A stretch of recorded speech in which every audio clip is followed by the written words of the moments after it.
il y a tellement de moments dans ma vie où on se dit c'est bon, j'en ai marre du chaos de ma vie, je vais la reprendre en main, je vais me ressaisir et c'est bon quoi. Et puis on essaie d'affronter la réalité et on sait pas par où commencer parce qu'il y a tellement de choses à faire. Et là on se dit, enfin moi je sais que je me disais, c'est tellement dur, c'est tellement fatigant, c'est bon, je vais y réfléchir demain. Et puis quand par magie on se trouve un an après dans le même endroit, ou peut-être même plus enfoncé dans le trou, en gros on s'habitue à ignorer cette voix à l'intérieur qui dit c'est pas la vie que tu veux, il y a plus que ça, tu peux avoir ce dont tu as toujours rêvé alors que tu sais pas vraiment ce que c'est ce dont tu rêves. Ne t'inquiète pas. Et rassure-toi, tu n'es pas seul et il y a un remède. Pas te mentir, ce remède, c'est du travail. C'est même le travail de toute une vie. Mais tu sais, cette voix qui est là à se poser des questions et à te dire toutes ces choses, elle est aussi là pour toute une vie. Donc ce serait beaucoup plus intéressant de l'écouter. Et cette voix-là, c'est la même voix qu'on avait quand on était gamin. Et là, je vais avoir recours à une citation de Friedrich Nietzsche qui dit... La maturité de l'homme, c'est d'avoir retrouvé le sérieux qu'on avait au jeu quand on était enfant. Et ce sérieux qu'on avait au jeu quand on était gamin, bah effectivement, c'était toute cette passion et insouciance et faire les choses qu'on aime vraiment avec beaucoup d'investissement. Donc retrouver ce sérieux d'un enfant qui joue, c'est en quelque sorte une clé à la maturité.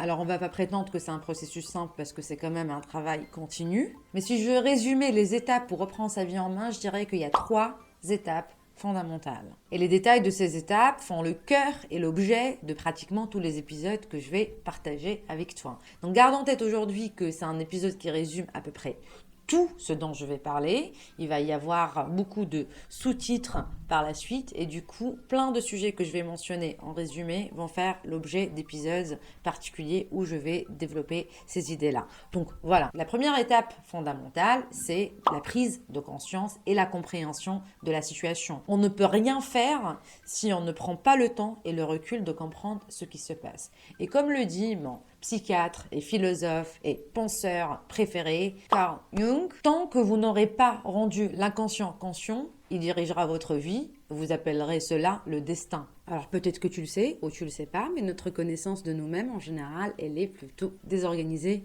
et limitée. Parce que c'est très difficile de se regarder soi-même d'une manière objective. On le fait pas, ça nous vient pas naturellement. Mais c'est ce qu'il faut au fait. Il faut sortir de ce corps-là et se regarder en face pour comprendre vraiment ce qui se passe. Donc cela implique prendre le temps, prendre du recul pour se connaître soi-même, s'évaluer soi-même et évaluer sa vie. C'est-à-dire établir ce CV psychologique dont j'ai parlé dans l'épisode précédent. Donc je ne vais pas aborder encore une fois l'importance de cette étape ou les raisons pour le faire. Si tu as besoin de plus de motivation, t'as qu'à regarder cet épisode-là qui apparaîtra ici. Alors, pour pouvoir prendre le temps d'évaluer ta vie en commençant par t'évaluer toi-même, il faut avoir une petite compréhension de ta psychologie. Il y a des outils dans la psychologie de la personnalité qui peuvent t'aider à cerner ta propre personnalité, comprendre tes propres procès mentaux et tes propres comportements. Donc, pour t'éviter 2 ans de recherche, je vais partager avec toi ces outils-là et je ferai une série particulière qui parle de la psychologie de la personnalité. Et je vais débuter cette série la semaine prochaine avec un premier épisode qui va te présenter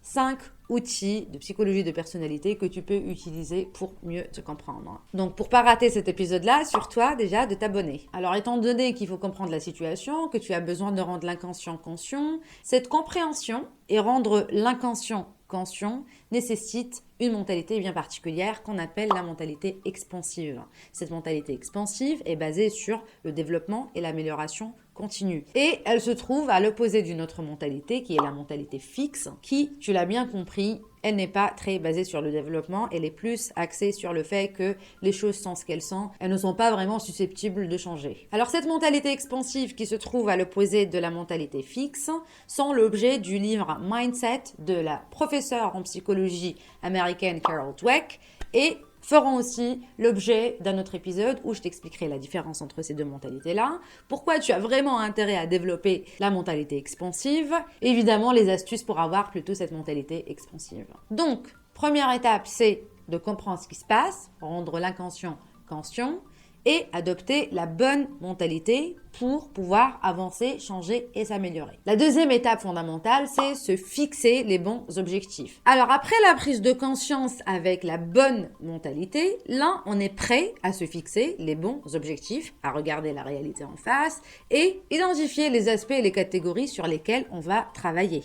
Alors si cela vient facilement, tant mieux. Sinon, s'il y a trop de chaos, ou si on manque d'inspiration, ou si on ne sait pas vraiment, même si on a compris plein de choses, il y a toujours des moyens d'identifier et de t'aider dans ta quête de ces objectifs. Je peux mentionner à titre d'exemple un modèle qui s'appelle le Lifebook, qui a été mis en place par 2 coachs de la grande organisation Mind Valley, qui te permet d'évaluer ta vie sur plusieurs aspects, qui te permet d'organiser un peu tes pensées, d'identifier les aspects qui ont besoin d'être abordés en premier. Sinon, il y a d'autres modèles. Il y en a un autre, par exemple, que je trouve très intéressant. C'est le Self-Authoring Program qui a été mis en place par le psychologue canadien dont je parle souvent d'ailleurs, Jordan B. Peterson et son équipe, et qui se base sur faire une sorte d'autobiographie sur ton passé, sur ton présent et ton futur, et qui t'aide à comprendre en fait là où tu étais, là où tu es aujourd'hui et là où tu veux aller. Donc après pareil, garde toujours en tête que je peux pas tout dire et tout dévoiler dans un épisode qui est censé résumer, mais au fil des épisodes, je vais dévoiler chaque chose dont je suis en train de parler. D'ailleurs, s'il y a quoi que ce soit qui attire ton attention, s'il y a quoi que ce soit que tu veux que je développe, t'as qu'à me laisser un commentaire, je m'assurerai de le lire et de l'inclure dans mes prochains épisodes. Alors, quand tu es en train de te fixer tes objectifs, peu importe le modèle que tu es en train de suivre, assure-toi de ne pas trop réfléchir aux obstacles, aux difficultés. Je sais que c'est naturel, mais il ne faut pas trop y réfléchir parce qu'il faut toujours commencer par quel genre de personne est-ce que je veux être et pourquoi je voudrais faire tel ou tel ou tel. Et là, en fait, je peux te recommander de lire le livre de Simon Sinek qui est « Commence par ton pourquoi ». Du moment que tu peux répondre à la question « Pourquoi je voudrais faire quoi que ce soit ?» genre je voudrais arrêter de procrastiner parce que j'ai des grands rêves. Je voudrais améliorer mon alimentation parce que je veux être une personne saine. Je voudrais améliorer mon rythme de sommeil parce que je veux être une personne productive, etc., etc., etc. Donc là, on ne réfléchit pas au comment, on ne réfléchit pas aux obstacles, on réfléchit juste quel genre de personne voudrais-je être. Et là, encore une fois, je me réfère à Nietzsche qui dit « Celui qui a un pourquoi comme finalité peut vivre avec n'importe quel comment ?» Tu vois les objectifs que je viens de mentionner ? C'était des objectifs que je me suis fixés à un moment dans ma vie et j'ai même pas réfléchi à comment je vais le faire. Je savais juste que je voulais le faire parce que c'est le genre de personne que je voulais être. C'était ça mon pourquoi. J'avais une identité en tête que je voulais être et je voulais avancer vers cette identité. Et ça a signifié un changement radical dans ma vie. J'y travaille toujours d'ailleurs, mais c'est un voyage que j'échangerai contre rien au monde. Et j'espère que ça sera un beau voyage pour toi également. Sache juste que du moment que tu te comprends toi-même et que tu arrives à comprendre ce que tu veux et pourquoi tu le veux, tout ça s'éclaircit par la suite et ça se construit petit à petit en fonction de qui tu es, de ta personnalité, de ton environnement, de ta volonté, de ta motivation, de là où tu es et de là où tu veux aller. En tout cas, du moment que tu arrives à identifier ne serait-ce qu'un seul nouvel objectif, ton voyage vers le changement commence et on arrive à la 3e étape. La 3e étape qui est l'étape qui dure toute une vie. Et c'est construire la vie que tu veux. Et là, c'est le moment de commencer le chemin du changement. Chaque objectif que tu vas définir signifie des efforts bien particuliers, des habitudes bien particulières, des changements bien particuliers que tu as besoin d'implémenter dans ta vie. Et dépendant de cet objectif, tu vas établir une stratégie pour y arriver. Donc du moment que tu as ton pourquoi, tu vas pouvoir trouver ce comment. Qu'est-ce que j'ai besoin de faire pour atteindre cet objectif ? Et c'est une stratégie.